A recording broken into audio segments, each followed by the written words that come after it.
No, they must not catch me. I have enough money now. Yes, enough for my starving mother and brothers. Please let me go.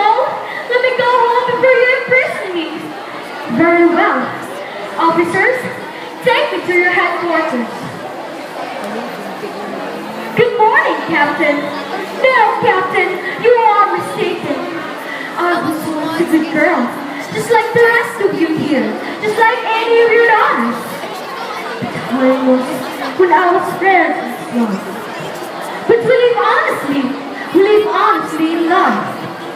My father, mother, brothers, sisters, and all. But then poverty entered the portals of our home.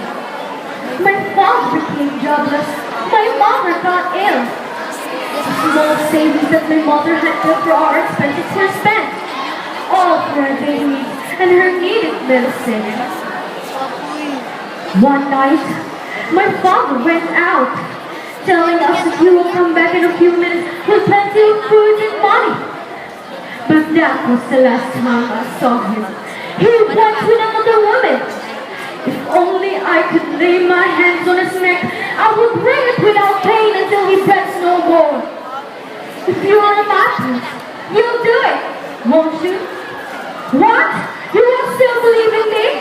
Come, and I'll show you as a lapidated Shanti Bar El Rezo. Mother, mother, I'm home! Mother? Mother! There, Captain! Save my dead mother! Captain, there are tears in your eyes. Now pack the stolen money and return it to the owner. What good would it do to my mother now? She's already gone! Do you hear me? She's already gone! I have to be blamed for the things they are doing.